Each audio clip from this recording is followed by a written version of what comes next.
AI can learn a language and help us write essays. It can learn code and help us program software. It can learn music and generate a full song. Now, what if we get it to learn DNA, which is the code of life? Could we get AI to edit DNA, or even generate new DNA? Perhaps we could even get AI to design and create an entirely new species. There were a few papers in top scientific journals that just came out. Each of them are huge AI breakthroughs that could completely change medicine and biotechnology as we know today. So these papers are all about AI and gene editing. As you may know, DNA and genes, which are just specific segments of DNA, is the code of life. You're going to hear these two terms, DNA and genes, a lot in this video. So let me just clarify the meaning. So DNA is just this code. This code is made up of DNA, and it programs how all living things work. And then a gene is just a specific segment of that DNA which programs a certain function.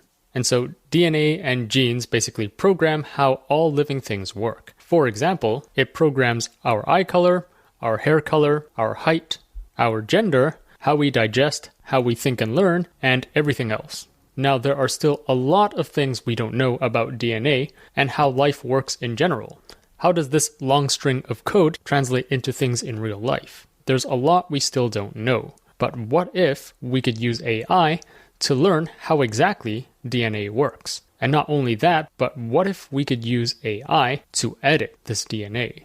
Gene editing has the potential to revolutionize the biomedical industry, and one of the most promising applications of gene editing is treating diseases, such as finding ways to cure cancer or reverse Alzheimer's. We could also improve agriculture by creating genetically modified crops with higher yield or increased resistance to pests and diseases.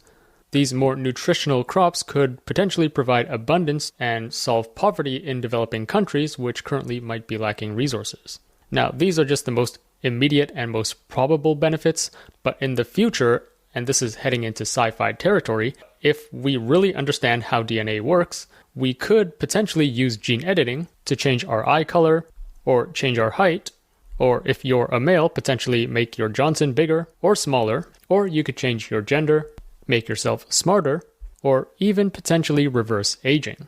This might sound crazy, but these are not outside the realm of possibility. And again, this is because DNA is the code that programs us. So if we understand that code and we can accurately and safely change that code, we could potentially change who we become.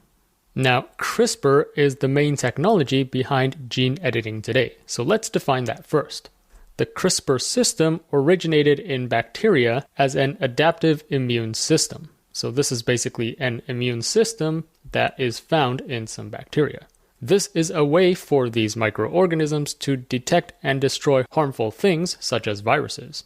So when a bacteria encounters a virus, for example, or some other harmful genetic material, their CRISPR system can incorporate a small portion of this virus's harmful DNA into its own system. So think of it as like recording this encounter in its memory. And so when this bacteria encounters the same virus again, the CRISPR system can precisely cut and degrade this harmful genetic material. So you can think of CRISPR as this tiny pair of scissors that scientists can use to edit DNA. Although this originated from bacteria, scientists can apply these CRISPR systems to other organisms and edit their DNA as well. CRISPR allows scientists to go into this code, which is our DNA, and make changes. It's kind of like fixing a typo or adding a sentence. But in this case, instead of editing an essay, it's editing our DNA, which could result in like changing how we function or changing our eye color, for example. And so let's go into the nitty-gritty details of how CRISPR actually works. First, scientists need to identify a specific part of the DNA that they want to change. They do this by programming this molecule, this yellow thing here in this diagram, called the guide RNA, which matches the sequence of the target DNA that they want to edit. And then this guide RNA is inside this protein, which is this red blob here, called Cas9. So once this guide RNA finds the target, which is what we have here, so it latches on to this specific part of the DNA, it directs the protein to cut the DNA at that precise location. After the DNA is cut, then this cell's natural repair mechanisms will kick in. So eventually the cell is just going to naturally glue this cut back together. But before the cell repairs this cut, scientists can use this opportunity to add changes to the DNA. For example, the scientist could delete a certain section of DNA, or it could insert a section of DNA. So essentially all you need to know is that CRISPR is a mechanism for us scientists to edit specific sections of DNA. And if we edit this correctly and safely, this could lead to all sorts of possibilities, from curing genetic diseases to creating new traits in plants and animals. Alright, let's start with the first study. This is massive. This was published in the scientific journal called Nature, which is the leading scientific journal in the world. And this was done by folks at Profluent Bio. So the title here is Design of Highly Functional Genome Editors by Modeling the Universe of CRISPR-Cas Sequences. Now, this paper is quite technical, but I'm here to simplify everything for you. So basically, researchers created this generative AI tool to design CRISPR editing proteins. This is an AI that designs this red blob over here. Again, the function of this red blob is to cut the DNA at a particular spot. They trained this AI on a curated dataset of over 1 million CRISPR operons through systematic mining of 26 terabases of assembled genomes and metagenomes. So what on earth does this sentence mean? So to train the AI, they basically used huge amounts of biological data, including over 1 million examples of these gene editing systems called CRISPRs. Again, the CRISPR system looks like this. It's basically a defense mechanism for bacteria to protect themselves from viruses by cutting out any harmful DNA.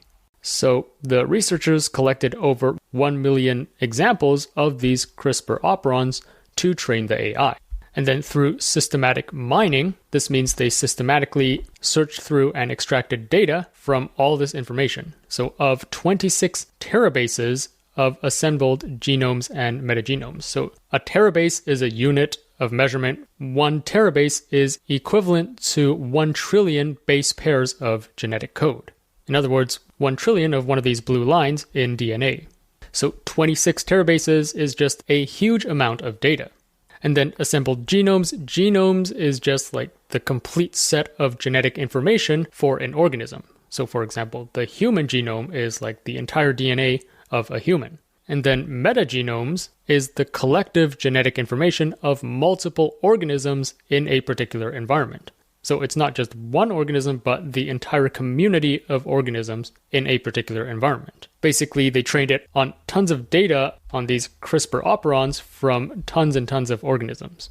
And the AI was able to generate new gene editors that could be potentially more effective and versatile than the ones that we currently use. Using this AI model, the scientists were able to generate 4 million artificial CRISPR proteins. And these 4 million proteins represented a 4.8 times increase in diversity compared to the proteins found in nature. So here it says we demonstrate the capacity of our models by generating 4.8 times the number of protein clusters across CRISPR-Cas families found in nature. So basically they used this AI, they trained it on tons of data about these CRISPR systems, and then this AI was able to generate 4 million designs of these gene editing proteins. And if you look at figure 1b, the green bars are basically all the new gene editing proteins that were designed by this AI. And the gray bars are all the existing gene editing proteins that are found in nature. And this study is actually very similar to Google DeepMind's genome project, which I covered in a previous video. In this project, scientists used AI to discover millions of new stable materials. So it says here, Genome's discovery of 2.2 million materials could be equivalent to 800 years worth of knowledge. And then from those 2.2 million, they've narrowed it down to, I believe, around close to 400,000. And so this light blue circle represents all the new materials that we have discovered using AI in the span of only a few months. Whereas, this dark blue circle, these are all the stable materials that we humans have manually kind of found throughout the past few decades. So in the span of only 1 year, Google's genome project was able to discover this many more materials. This is just crazy growth. And this paves the way for a lot of more efficient or just better materials to be used in our daily lives. For example, more efficient and sustainable batteries to power our electric vehicles or even long-distance airplanes. And here's a similar project from Microsoft, which used AI to screen over 32 million candidates and filter it down to one awesome candidate for battery materials, as you can see here. And this battery material could be a much better alternative to lithium, which is what we currently use today.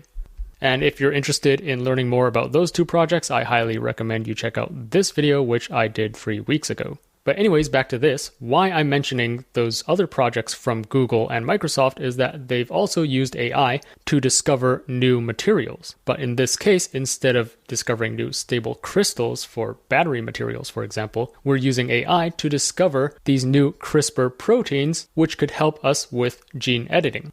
So here's why it can be huge if true. Right now, just from this one paper, we've already used AI to generate 4 million of these gene editing proteins, which is 4.8 times the diversity of gene editing proteins that are found in nature. All of these are new tools that we can use to help us edit and manipulate DNA. So this just shows the power and usefulness of AI for advancing these CRISPR-based technologies. Now, with these newly discovered gene editing proteins, the researcher tested them in the lab to see if they actually worked. So the green bar is this new protein created or discovered by AI, and this gray bar is a commonly used gene editing protein called SbCas9. You can see performance is on par with current gene editing proteins. And so it says here several of the generated gene editors show comparable or improved activity and specificity relative to SbCas9. And then here it says, finally, we demonstrate an AI-generated gene editor, denoted as OpenCRISPR-1, exhibits compatibility with base editing. So this new gene editor, OpenCRISPR-1, was even shown to work well with another technique called base editing, which is a more precise way of making changes to DNA. So here's figure 4e, where it compares the green bar, which is this new gene editor, and you can see its performance in base editing is comparable to the gray bar, which is the traditional SbCas9. And I believe the researchers have made OpenCRISPR-1 available for everyone to use. So it says here, we release OpenCRISPR-1 publicly to facilitate broad ethical usage across research and commercial applications. Interestingly, when the researchers at Profluent shared this study on Twitter, or I guess they call it X now, Brian Johnson retweeted, "Gonna edit my genes." And for those of you who don't know Brian Johnson, he's basically a millionaire who sold his company Braintree to PayPal and has since spent millions of dollars trying to figure out how not to die. So he wants to stop or reverse his aging and potentially live forever. So from this tweet, he seems to be quite interested in potentially being able to edit his genes in the future. I think how this technology will play out is that in the short term, these new gene editing proteins would probably be used for industrial applications, such as in agriculture, the food industry, biotech, as well as for treating genetic diseases. But in the long term, it wouldn't be surprising if wealthy people were able to pay to have their genes edited so they could become smarter or younger or more attractive. This could be a potential use case of this technology.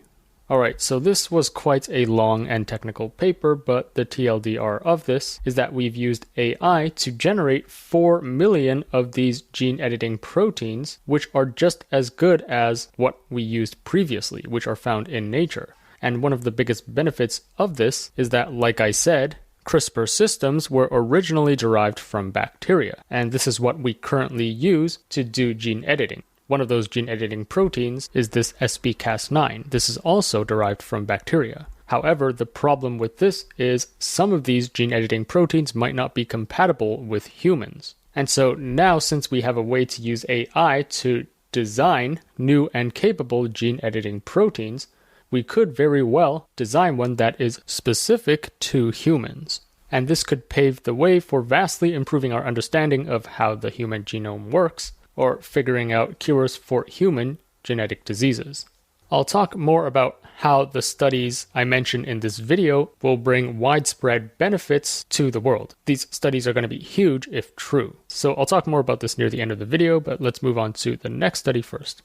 All right, the next paper is this one, Sequence Modeling and Design from Molecular to Genome Scale with Evo. And this project was done by folks at Stanford, Arc Institute, Together AI, CC BioHub, and UC Berkeley. Here, the researchers have developed an AI model called Evo, which can predict and generate tasks from the molecular to genome scale. This AI model, Evo, can design an entire CRISPR system. More specifically, not only can it design this red blob, which is the gene editing protein, which the previous study could also generate, it can also design this guide RNA, this yellow strand here. So again, this yellow strand guides this red protein on what particular location of this DNA to cut. So again, this study Evo is able to design this protein, this red blob here, as well as this yellow strand, this guide RNA. Here it says they trained Evo on 2.7 million prokaryotic and phage genomes. This just means they trained this AI on the genomes of tons of bacteria and archaea, which is another kingdom of living organisms. And this huge amount of training data allowed the model to learn and make predictions about how genetic information is stored and translated into functional proteins. So it says here, Evo can generalize across the three fundamental modalities of the central dogma of molecular biology to perform zero-shot function prediction that is competitive with or outperforms leading domain-specific language models. Now that is a mouthful, so let's break this down. First of all, what are the three modalities of this central dogma of molecular biology? So these are the three modalities. This is a key concept in molecular biology, where on the left we have DNA, and this is the code of all life. And DNA can be transcribed into RNA. RNA is basically like half of a DNA. So you can see DNA here is actually two strands. It's what is known as a double helix. RNA is just one strand. And then this RNA code is what programs proteins. So the process of converting this RNA code into an actual protein is called translation. So this is saying Evo can perform zero-shot function prediction that is competitive with or outperforms leading specific language models. So this AI model, Evo, is able to generate or predict not only the protein, as we've seen in the previous study, but also the RNA and the DNA. So it's able to predict all three components of this dogma of molecular biology. And these predictions are zero shot, which means it can guess it right from the start. It can get it right in one go. It doesn't need any further guidance from humans, for example, by prompting it further. And the performance of Evo is comparable or outperforms previous domain-specific language models. So these are other LLMs that are fine-tuned with molecular biology knowledge that are used previously. So here are all these other LLMs that are currently used in microbiology. And you can see the performance of Evo, which is the red bar here, is either on par with these other LLMs, or it outperforms all these other models in certain situations, such as mRNA expression prediction and protein expression prediction. Now, what's interesting here is that Evo, they mentioned, is a 7 billion parameter model, which is very tiny in comparison to other LLMs. So, for example, Llama 3 just came out, and the smallest model is 8 billion parameters. Their larger one is 70 billion parameters. And you can see GPT-4 is estimated to have 1.76 trillion parameters. So by having just 7 billion parameters, I think there's huge room for improvement. Like if we increase the parameter size or turn this into a mixture of experts, this Evo has the potential to perform even better than it already does right now. Here they say Evo also excels at multi-element generation tasks, which we demonstrate by generating synthetic CRISPR-Cas molecular complexes and entire transposable systems for the first time. So again, this is a mouthful, so let's break this down. So what it's saying is this AI can generate an entire CRISPR-Cas molecular complex. Again, this is just referring to this complex here. So not only can it design this protein, which is this red blob, it can also design this strand of guide RNA, which guides the protein on where to cut in the DNA. So here you can see in figure 3, it's able to design not only this protein, this Cas protein, which is this blue thing here, but also the guide RNA, which is this purple strand. And so here is what SP-Cas9 looks like. Again, this is the traditional gene editing protein derived from bacteria. This is one of the most commonly used Cas proteins for CRISPR experiments. And you can see these 3 are the CRISPR complexes that are designed by Evo. So in a nutshell, this AI model can generate a complete synthetic CRISPR-Cas complex with all the necessary protein components and RNA components organized and assembled correctly. It can also design and generate entire transposable systems. So a transposable system is a sequence in the DNA that can move and insert themselves into different locations in the DNA. And they consist of multiple parts like this transposase enzyme, this ribonucleoprotein complex, and other components. Well, it turns out this Evo model can also generate all these components for this transposable system as well. This is again a huge breakthrough because not only does this model excel at just predicting a single gene or generating a single protein, but it can design entire complexes which are assembled correctly. And this multi-element generative ability of this model shows its deep understanding of how multiple biological components interact and fit together. And so this AI model can design entirely new synthetic complexes from scratch. Here it says Evo can also predict gene essentiality at nucleotide resolution and generate coding-rich sequences up to 650 kb in length, orders of magnitude longer than previous methods. So here, essentiality means it's needed for survival.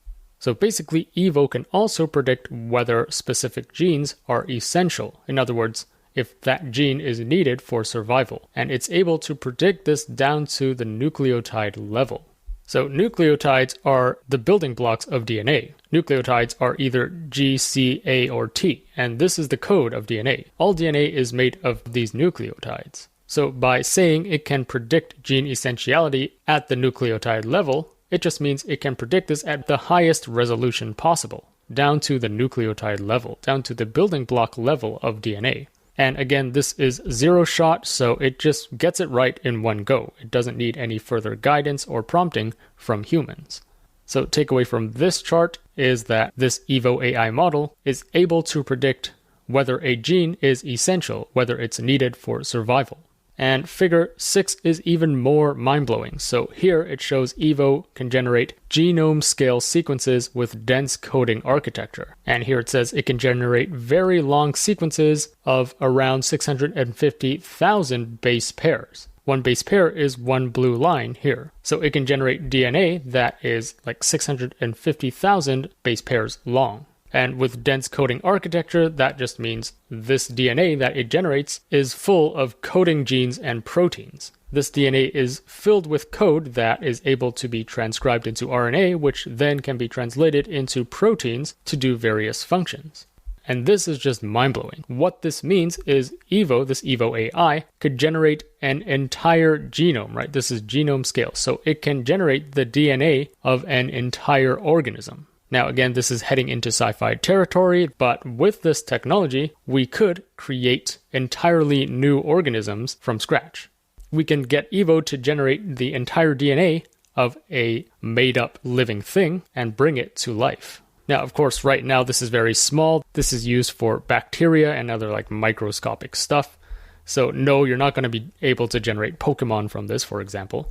But it just shows you the power and potential of how AI can be used to design and edit and create DNA.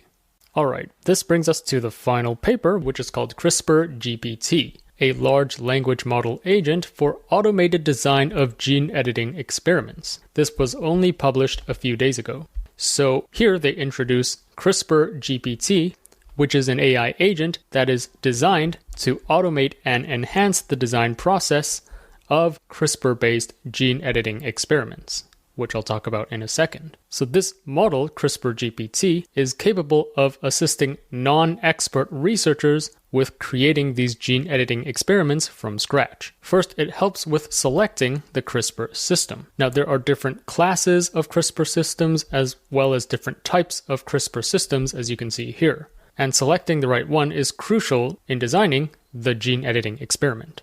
This AI agent also helps with gRNA design. So again, gRNA, this is the guide RNA, which is used to find a specific point in the DNA to edit. It also advises on the delivery approach selection. So what's the most effective method to introduce the CRISPR components into the target cells? It can also help with assessing unintended effects. It can also help draft protocols by outlining step-by-step procedures and design validation experiments to confirm the outcomes. So general-purpose large language models like GPT or Llama or Claude, they all face limitations in designing these complex biological experiments due to lack of domain-specific knowledge. These large language models might not be fine-tuned to be really knowledgeable about, DNA and CRISPR and gene editing. And this could often lead to inaccuracies or hallucinations or irrelevant information in their outputs. And this could be catastrophic to the experiment. But in this paper, CRISPR-GPT was augmented with domain knowledge and external tools. So basically, this AI was integrated with expert knowledge from scientific literature and computational tools to assist the user in gene editing experiment design. And this ensures that the solutions are indeed accurate and practical. So you can see here is figure 6, where the orange bar is this CRISPR-GPT, which was augmented with this expert knowledge and computational tools. And as we expect, it outperforms a general large language model, such as GPT 3.5 and GPT 4. So the orange bar scored a higher performance across all these different metrics. And so here in figure 7, it shows roughly the workflow of how a non-expert researcher would use CRISPR-GPT to help them design a full gene editing experiment from scratch. And so here's the outcome. You can see the editing efficiency, which is basically its performance. You can see it's very high. And so here they said they observed a consistent high rate of expected editing outcomes across all 4 targeted genes. So the findings here showed that CRISPR-GPT successfully guided non-expert researchers in designing and executing a full gene editing experiment for a cancer research project. So you can see how empowering this tool can be. This CRISPR-GPT can empower people without this expert knowledge to create a full gene editing experiment from scratch. So here's a recap of these 3 studies and why they could be revolutionary if true. The first study shows how AI could be used to design millions of gene editing proteins in a short amount of time. These new Cas proteins can offer more specificity or efficiency or target different types of DNA sequences. This enables researchers to do gene editing with much greater accuracy and versatility. And the second study is even crazier. So their Evo AI could design complete gene editing systems from scratch, which again lets us do a lot more with gene editing that we couldn't do before. One of the limitations of current gene editing techniques is that it could have what are known as off-target effects. In other words, while changing one section of DNA, because the current technology is not very precise or specific enough, it could inadvertently affect neighboring regions of DNA, which could bring unwanted side effects. But with this new breakthrough, where we have AI potentially designing millions of these gene editing complexes, we could have the toolset to target any particular sequence of DNA in any organism very precisely. And if we could safely and precisely edit any section of DNA that we want, this could open up a ton of revolutionary possibilities. And then this last study, CRISPR-GPT, shows how AI can be used to automate and design entire gene editing experiments. So with AI, we now have millions of these new gene editing proteins. We have an AI that can design an entire gene editing system. Plus, we have this AI that acts as the scientist. This AI is like the scientist that designs and runs these gene editing experiments autonomously. This is actually quite similar to this robotic arm from Google's GNOME project. Again, Google's Genome project uses AI to discover millions of these stable materials. And this robotic arm basically autonomously tests out all these stable materials that Google has discovered to figure out which is the best material for a specific purpose. For example, for electric vehicle batteries. So you might be wondering, well, what exact real-world benefits could we expect to see from these breakthroughs? Well, as we improve our ability to edit DNA, we could discover potential cures for a wide range of genetic diseases, including cystic fibrosis, sickle cell anemia, Huntington's disease, and Down syndrome. Gene editing technologies could also enable personalized medicine tailored to an individual's DNA. By targeting specific genes of a person, treatments could be customized to maximize efficacy and minimize side effects, depending on the person's DNA. Gene editing could also be used to develop new approaches for cancer treatment, such as editing immune cells to enhance their ability to target and destroy cancer cells, or precisely modifying genes involved in tumor growth. It could also help treat infectious diseases such as HIV and AIDS by disrupting the virus's DNA. We could also use gene editing to discover new treatments for malaria, which is a leading cause of death in many developing countries. And then there's some more sci-fi but not impossible stuff like changing our physical traits. Changing our eye color or hair color, or making us smarter or more attractive, or reversing our age so we can live longer. These could all be made possible with gene editing. In terms of agriculture, we can develop genetically modified crops with improved nutritional content and disease resistance. This can provide global food security and alleviate poverty in developing countries. And in terms of biotech, gene editing could be used to engineer microorganisms that produce valuable chemicals, pharmaceuticals, biofuels, and biomaterials. This could reduce our reliance on fossil fuels and therefore help us with climate change. And in this study about this Evo AI, where it could be used to generate an entire genome, or basically the entire DNA of a bacteria, this means we could potentially create all sorts of bacteria just from prompting this AI to generate some DNA. And bacteria are used everywhere, from making antibiotics to biological research to industrial enzymes. For example, bacteria is used in food production, textile manufacturing, biofuels, mining, and more. Now just think, if we could generate millions of new bacteria for specific purposes, this could completely transform all these industries that I just mentioned. So that's why these 3 studies that have recently been published on gene editing could be so revolutionary. Let me know in the comments what you think of all of this. Do you think it just looks good on paper, but we can't really translate it into real life?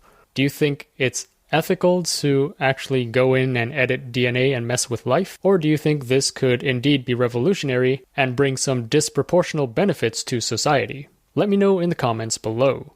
If you enjoyed this video, remember to like, share, subscribe, and stay tuned for more content. Thanks for watching, and I'll see you in the next one.